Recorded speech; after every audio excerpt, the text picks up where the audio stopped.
In my opinion, Diablo 4's narrative was, all in all, well-paced and filled with intrigue that kept me hooked throughout. Yes, even that escort quest in the desert.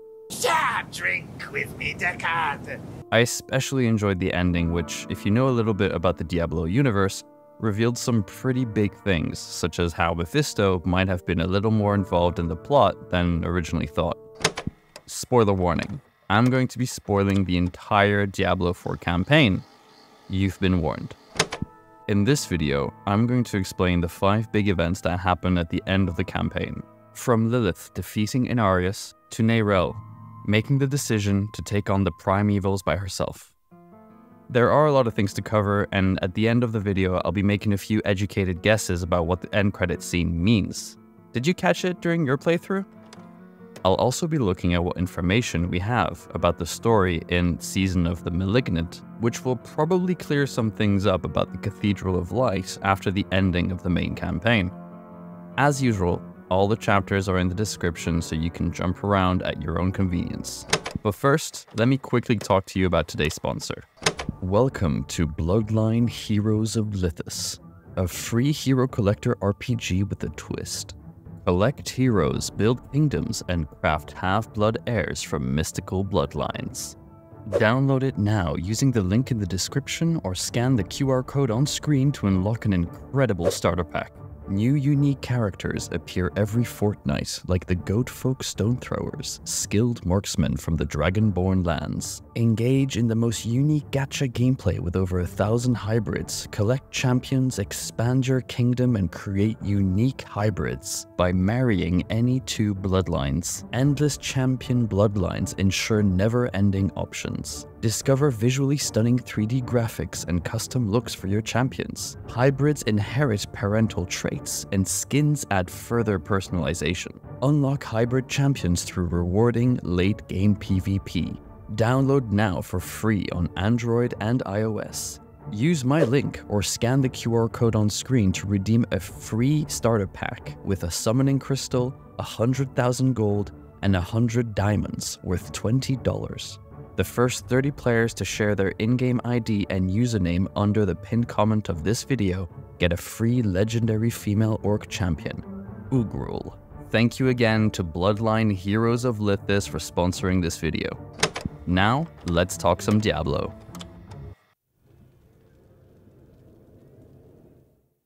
During the conclusion of the Sin War, a conflict that forced a truce between the high heavens and hell years before the events of Diablo 4, Inarius was surrendered to Mephisto, the prime evil, who tortured him for decades, infecting him with hatred. Rumors whisper that Inarius managed to escape his tormentor around 50 years prior to the unfolding events in Diablo 4, but that's up for interpretation. Fast forward to the present. Inarius has taken it upon himself to pursue the resurrected Lilith, motivated by a desperate desire to reclaim his standing in the high heavens, which he lost after the Sin War.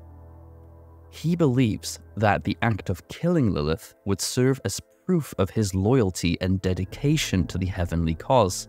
Their confrontation is a clash of desperation for Inarius. Lilith confronts Inarius about the murder of their son Rathma, which happened before the events of Act 1 in Diablo 4. She's probing whether the act brought him the acceptance and love from the heavens he so desired, which of course it did not. Inarius, fueled by rage, delivers a blow he believes to be lethal to Lilith. Yet, instead of the divine grace he anticipates from the high heavens, he is met with nothing but chilling silence. This unexpected silent rejection leaves Inarius in a state of profound despair, as he realizes that the heavens truly do not care for Inarius. In his weakened state, Inarius fails to notice that Lilith, despite her injuries, is far from defeated. Lilith retaliates with a vengeance, using Inarius' spear to critically wound Inarius and violently tear off his wings. Victorious, she coldly leaves him to be dragged down into the depth of hell. Whether we will see Inarius again is a question left unanswered. Only time will tell if he will emerge from the shadows once more, and I'm wondering, on what side? In the heart of the ominous Cathedral of Hatred, Neyrelle and the Wanderer encounter the essence of Mephisto, the prime evil. Initially, their plan was to use the Soulstone, a potent magical artifact, to imprison Lilith. This scheme takes an unexpected turn when Neyrelle suggests a daring alternative: seal Mephisto within the Soulstone, while leaving Lilith confined to Hell. The idea being that Mephisto could be a bigger threat than Lilith in the long run. Although, this idea came to her when she was just outside the Cathedral of Hatred. I don't believe it's too far-fetched to say that Mephisto might have already been able to influence her mind.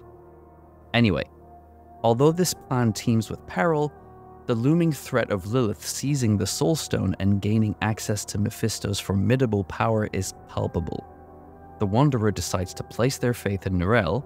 Thus, Neyrelle proceeds to encapsulate Mephisto's essence within the Soulstone.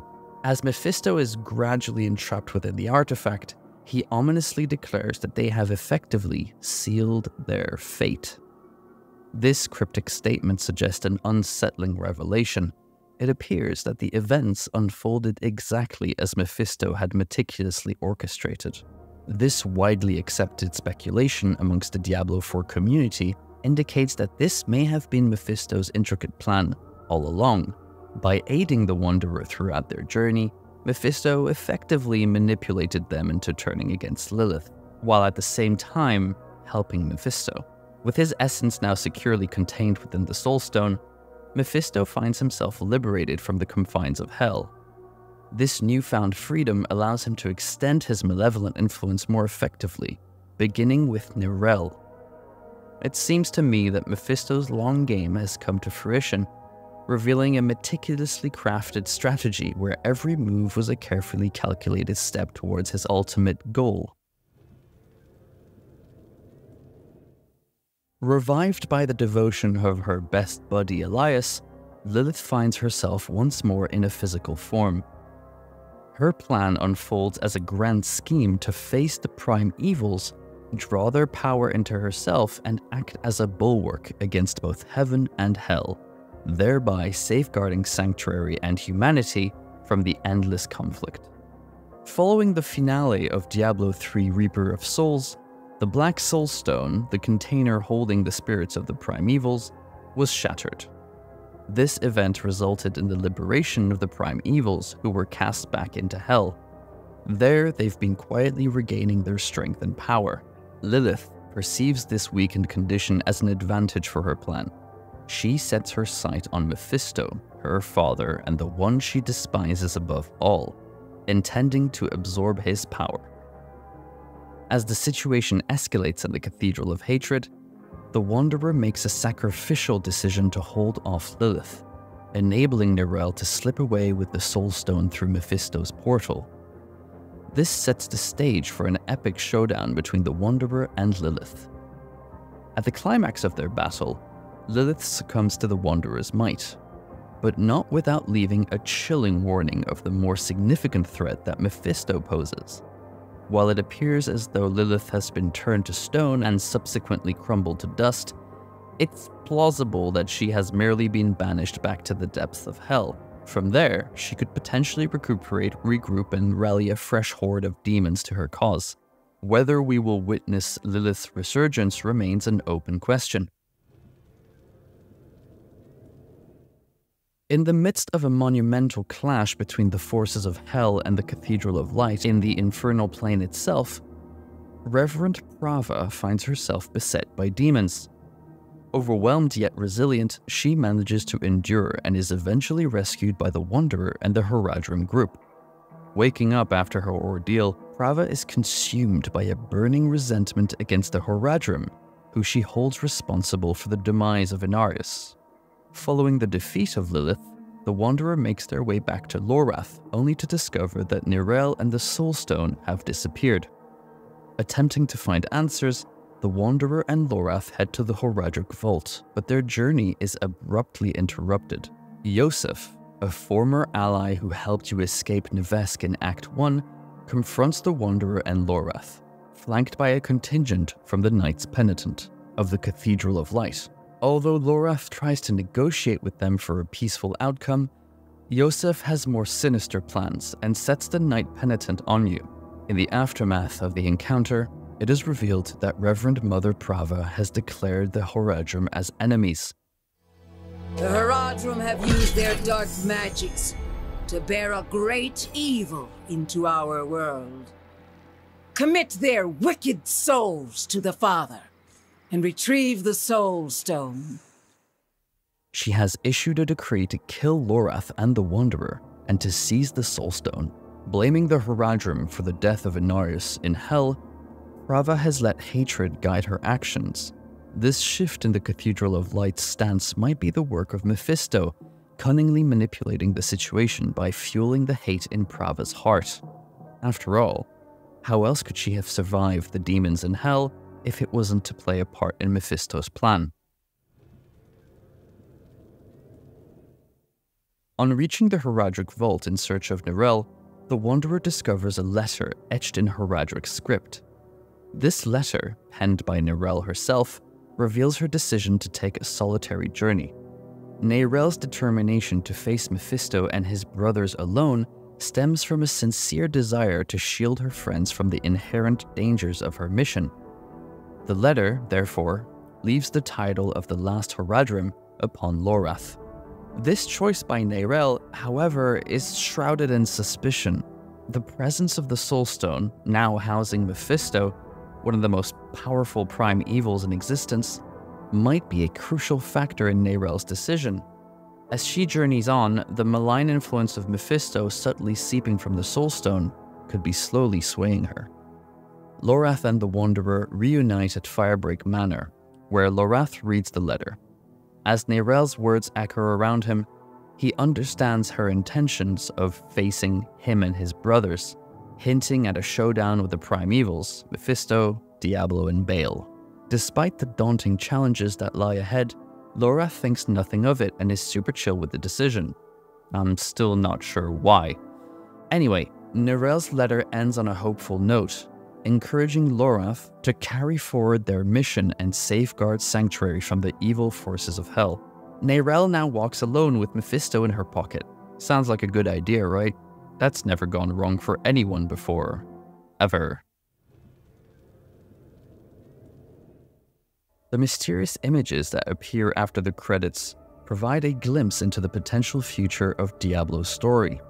A striking vision is that of a skull, which might indicate the return of Lucien. As the son of Mephisto, Lucien's resurgence would make for a fascinating twist in the narrative. The last time we saw Lucien was during the Sin War, where he was at the head of the Triune. He then vanished from existence after his confrontation with a powerful Nephilim. However, it might not be Lucien. Some other members of the community have guessed the return of Diablo or Baal, which would make sense. Let me know what you think in the comments, and let's talk about it. Blizzard has recently lifted the veil on the future of the Diablo narrative with the announcement of Season of the Malignant. This new chapter of the story introduces an ominous force that taints Sanctuary, corrupting all forms of life that inhabit it. As we navigate through this malign presence, we will meet Cormond, a former priest from the Cathedral of Light. He will play an essential role in training us to capture the malignant hearts, which fuel the corrupted beasts plaguing the land. Not only will we learn to capture these hearts, but Cormond will also teach us to harness their power and alter their abilities. In terms of lore, Cormond might be able to clear some of the Cathedral of Light's lore after the ending of Diablo 4. He is, after all, an ex-priest, which means he left the cathedral after the death of Inarius. Church might be crumbling under the hate of Prava for the Horadrim, which seems like a plausible scenario to me. In addition, a new boss, Varshan the Consumed, will present itself.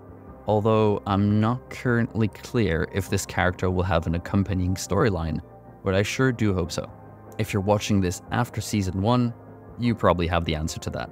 I personally believe the narrative of Season 1 won't push the story further in terms of Neyrelle and Mephisto, as it seems to be more of a self-contained piece of story.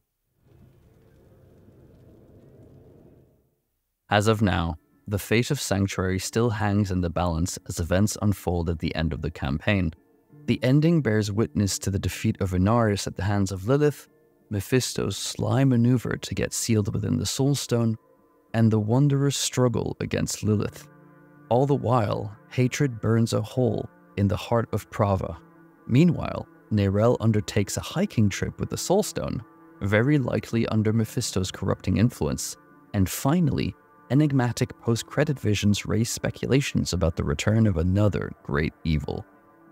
I had a chance to look at the Book of Lorath that I received today, and Lorath leaves a letter to Neyrelle explaining that once he has finished his curious, mysterious mission, he will find her and he will help her with the Soulstone.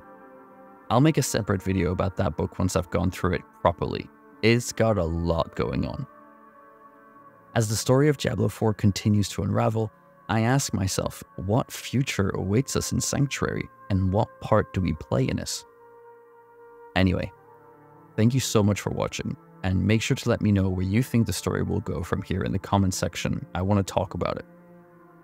If you liked this video, a thumbs up really helps, and if you loved it, a subscription would be so helpful.